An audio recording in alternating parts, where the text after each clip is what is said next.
welcome to the debate. In the animal kingdom, particularly among our closest evolutionary cousins, sexual exclusivity is almost entirely non-existent. Right. It's exceedingly rare. Yeah, and yet modern human society has built its entire foundation on this singular, rigid architectural premise, right? Lifelong monogamy. So why did we build a civilization that seems so deeply at odds with our primal hardwiring? Well, or perhaps the better question is whether it actually is at odds. Today, we find ourselves facing one of the most profound human inquiries. I mean, is lifelong monogamy a biological instinct, a cultural invention, or, a philosophical ideal? Exactly. And I will be arguing today that monogamy is definitely not some arbitrary cultural script. It is an evolutionary adaptation deeply rooted in our biology. And structurally, it serves as a necessary philosophical ideal for securing human dignity and profound interpersonal commitment. It is the compression that holds society together. And I will be countering that perspective. I view monogamy largely as a culturally imposed framework, one that actively conflicts with our biological realities, specifically our inherent multiplicity of desires. Fundamentally, I think it limits our existential autonomy and forces human beings into a predefined, often pretty suffocating narrative. Okay, so to understand why monogamy is our biological baseline, we really have to look at the mechanics of human evolution, specifically the obstetrical dilemma. Oh, the hip width versus brain size trade-off. Right. When our ancestors began walking upright, the evolutionary trade-off was a narrowed pelvis. But at the exact same time, our cerebral cortex, our brain size, was exploding. So to fit a massive brain through a narrow birth canal, human infants have to be born incredibly underdeveloped. Compared to a foal that can literally run hours after birth, human babies are effectively fetuses for the first year of life outside the womb. They are completely helpless. Exactly. They are extraordinarily vulnerable. Evolution had to solve the massive problem of how to keep these helpless infants alive. Intensive long-term parental care became an absolute biological necessity. The pair bond, keeping two parents invested in a single child, was the evolutionary solution. Okay, but Wait, but it doesn't stop at biology. Philosophically, monogamy represents the elevation of human dignity. Immanuel Kant argued that sexual desire, left entirely to its own devices, is inherently objectifying.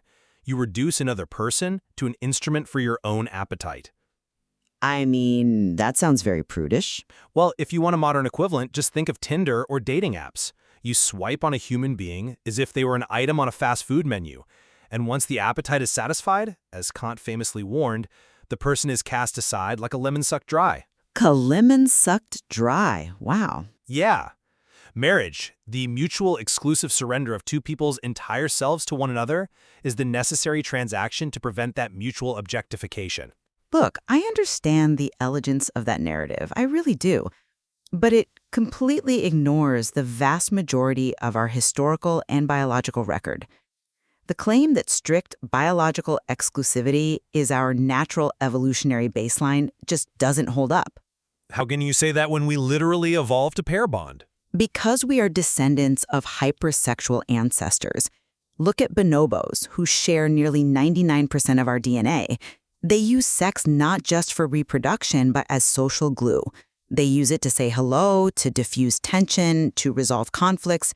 It's not about exclusive pair bonding for them. We aren't bonobos, though. No, but furthermore, if we look at human history, socially imposed universal monogamy is a relatively recent invention.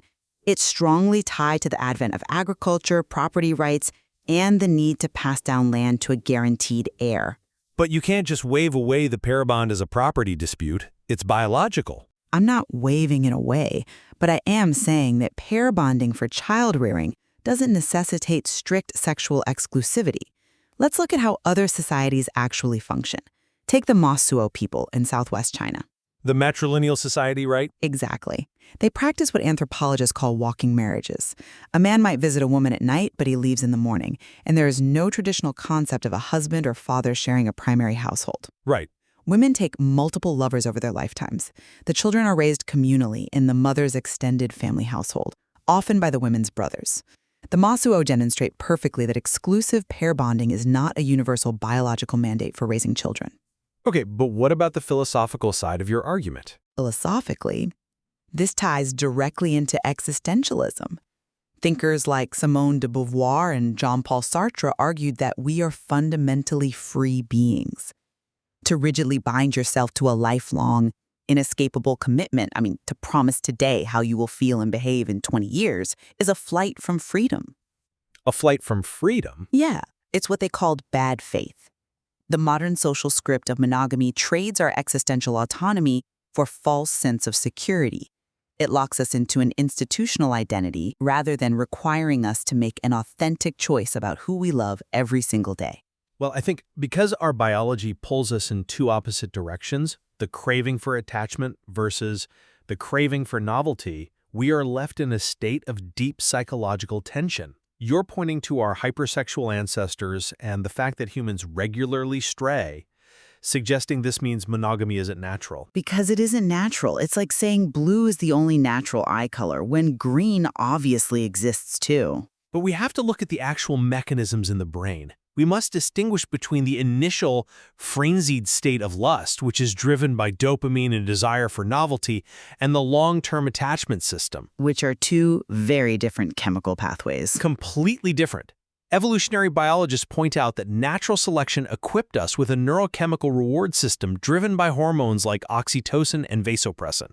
When early humans stayed together to protect a vulnerable infant, the brain literally drugged them with a sense of calm and bonding. Right, the cuddle hormone. Yeah, exactly. It turns a fragile, temporary alliance into a biological addiction to one another. The fact that we have an urge to seek novelty doesn't negate the fact that the neurochemical machinery for lifelong bonding is hardwired into our species. But having the capacity to bond doesn't mean exclusivity is a default. We have oxytocin, yes, we form deep attachments. But to claim that strict lifelong sexual exclusivity is a default biological setting ignores the male tendency toward polygyny and the female capacity for multiple partners. I really don't think it ignores that at all. The biological reality is multiplicity. We have the capacity for deep attachment, sure, but the demand for exclusive lifelong attachment is where biology ends and the cultural script begins. I have to challenge you on that, because for anyone listening who has ever felt the visceral gut punch of jealousy, it's really hard to accept the premise that exclusivity is just a made-up cultural script. Jealousy is a reaction, though. It doesn't prove monogamy is natural. But if non-monogamy is our natural, harmonious baseline, why is sexual jealousy such a deeply ingrained, almost universal evolutionary response? It is not just an arbitrary emotion. It is an evolutionary alarm system. An alarm system for what, exactly? Mechanistically, it evolved to protect the vital pair bond from being severed. If a rival threatened the bond in our ancestral environment, the loss of resources for a female or the loss of paternity certainty for a male would be evolutionarily devastating.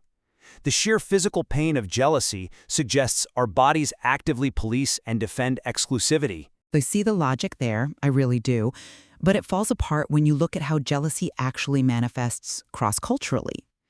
If jealousy were a strict, hardwired, biological absolute tied to our evolutionary survival, it would look exactly the same everywhere.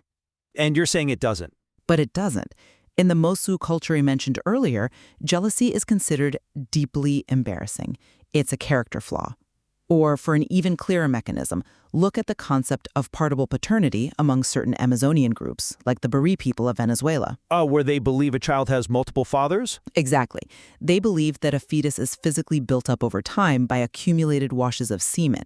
So, to make a strong, healthy baby, a pregnant woman actively seeks out multiple men to contribute. Wow, okay. Yeah. The child is then born with multiple recognized fathers, all of whom have a social obligation to provide food and protection for that child. In that society, sharing a partner doesn't trigger a biological alarm system of jealousy because the cultural framework views multiplicity as an advantage for the child's survival. That's a very specific cultural outlier, though. But it proves the point. Jealousy in the West is highly correlated with our specific social structures surrounding property, inheritance, and possession. You are taking a reaction to a specific cultural arrangement and projecting it backwards onto human biology. But even if the expression of jealousy can be culturally modulated, the underlying drive to secure a unique, irreplaceable connection remains. Philosophy is humanity's attempt to build a tiebreaker for that tension between biological attachment and the chaos of multiple desires. This is why Kant and Hegel saw the institution of marriage as a necessary structural stabilization. But is it a healthy stabilization, or is it a philosophical straitjacket? Friedrich Nietzsche offered a pretty devastating critique of this exact institutionalization. Which was what? He argued that it is profoundly absurd to base a lifelong, rigid institution on something as ephemeral and idiosyncratic as romantic love. I mean, love is an emotion. It ebbs, it flows, it changes as we grow. How can you legally and morally promise to feel a certain way decades into the future? Because you aren't promising a feeling. You are promising an action. You are promising a commitment. But existentialists argue that permanently binding yourself limits your autonomy. You are abdicating your responsibility to choose your life every day, slipping instead into the comfort of an institutional script. I have to push back there because that critique totally misses the very mechanism by which human beings create meaning. Meaning requires structure. It is precisely the sacrifice of other options that gives monogamous love its moral weight. Sacrifice doesn't automatically equal meaning. It does here. If you keep all your doors open forever, your choices mean nothing because they cost you nothing. By actively closing the door to others, you elevate the one you choose. And ironically, despite your mention of the existentialists, Sartre and Beauvoir actually prove my point. How so? They famously rejected marriage. They rejected the state institution, yes, but look at what they actually did in practice. They didn't just drift in a sea of total freedom. They formed a pact. They distinguished between their essential love for one another and their contingent love affairs with others. Right, but They needed that anchor. Despite their philosophies of absolute freedom, they practically lived out the reality that humans deeply crave a singular, defining, irreplaceable commitment amidst the chaos of existence. I mean, they were buried in the same grave. Yes, they called it an essential relationship. But let's be accurate about how they actually lived it. They explicitly refused to lie to themselves that one person could fulfill every physical, intellectual, and emotional need for a lifetime. They still prioritize each other above everyone else. But their diaries are full of the messy, complicated reality of navigating multiple contingent lovers. They proved that you can have profound depth and an anchor without demanding strict sexual exclusivity. But can you, really? Let me pose a conceptual challenge drawn from Aristotle. He wrote extensively about character friendship. You know, the highest form of love based on mutual virtue and deep knowing of another person's soul. But Aristotle mathematically warned that a friend to many is a friend to none. I see where you're going with this. Doesn't true depth of connection mathematically require exclusivity? Time, emotional bandwidth, and physical energy are finite resources. To truly know someone, to engage in the kind of deep, identity-shaping union that makes two people other selves, you have to concentrate your focus. Okay, but Let me just finish this thought. Spreading that energy across multiple partners inevitably dilutes the depth of any single connection. Multiplicity mechanistically leads to superficiality. That entire argument rests on a completely flawed premise. You're treating emotional bandwidth like a bank account with a fixed balance. Spend it here, lose it there. But human emotions don't operate on zero-sum economics. They kind of do when it comes to time and energy. Not love itself. If you have a second child, you don't love your first child half as much. Your capacity for love expands to accommodate both. We accept this expansive capacity in every other realm of human affection, like friendship, family, community. But suddenly, when sex is involved, we impose this artificial scarcity model. Because sexual and romantic intimacy involves a level of vulnerability that platonic friendship simply doesn't. But that vulnerability is exactly what cultural scripts dictate. The socially imposed script of monogamy fosters a culture of possession. Think about the language we use, you are mine, I am yours. It treats the beloved as property. I would strongly argue it's not about property. It's about mutual, equal dedication. but the emotional reactions it breeds are deeply tied to ownership and control.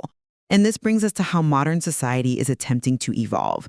There is a superior ethical alternative emerging in non-monogamous communities today, and it's built around the concept of compersion. Compersion? Which is the idea of finding joy in your partner's romantic joy with someone else, right? Exactly.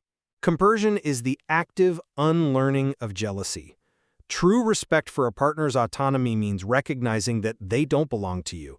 Their flourishing, even if it involves someone else, is something to be celebrated, not feared. That sounds incredibly utopian. We treat emotional capacity like a bank account, but non-monogamists argue it's actually like a muscle. The more you exercise the capacity for compersion, the stronger and more expansive your love gets. It demands a much higher level of ethical maturity than simply locking someone in a monogamous cage to soothe your own insecurities. I have to admit, reading about the concept of compersion broke my brain a little bit.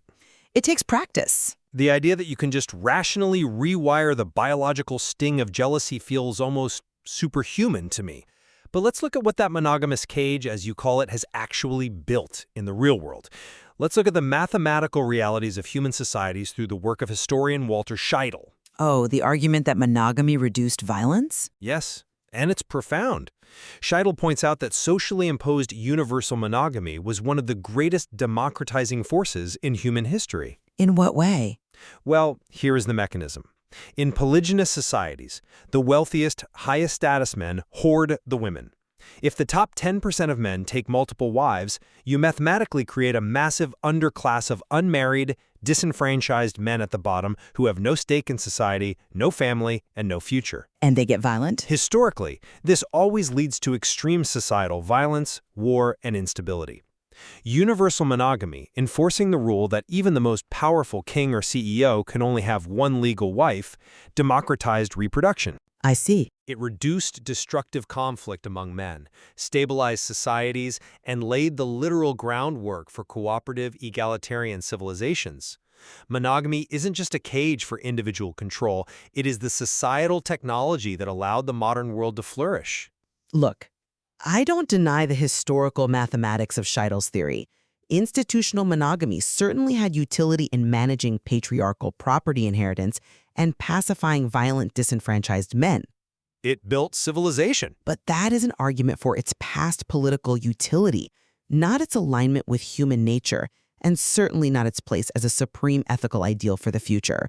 We don't need to organize modern society around appeasing violent men anymore. We have the technology, the economic independence of women, and the philosophical frameworks to move beyond it. But that brings me back to the psychological reality of compersion versus jealousy. I have to really push back on your vision of the future. I mean, can compersion ever truly replace jealousy for the majority of humanity? I think it can. Or is it an intellectual fantasy that completely ignores the visceral reality of how deeply intertwined our identities become in a shared life? When you build a life with someone, when you merge your finances, your living space, your vulnerabilities, and your future, your very sense of self becomes wrapped up in them. Yes, but To suggest that we can simply rationalize away the pain of a partner directing their deepest intimacies elsewhere, it just feels like a massive denial of our fundamental psychological architecture. it is undoubtedly difficult, but it's not a fantasy. It requires traversing the illusion of total control. Sartre talked about how we constantly try to achieve an impossible coincidence of our freedom and our objective reality. Meaning what exactly? Meaning jealousy is the desperate attempt to freeze the other person, to turn their dynamic, unpredictable freedom into a static object that we can safely possess. Compersion is the radical acceptance of their freedom. It sounds exhausting. Is it harder than the default setting? Yes. But so is monogamy. We just established that human beings constantly stray from monogamous commitments. Monogamy requires massive amounts of social policing, legal disincentives, religious guilt, and personal repression to maintain. Because it's worth it. If we are going to ask people to do something difficult, why not ask them to practice radical honesty and expansive love rather than possession and restriction? Because the restriction is where the meaning resides. The limitation is what gives the artwork its form. So to synthesize my position in light of our discussion today, I believe monogamy is a profound, necessary structural ideal.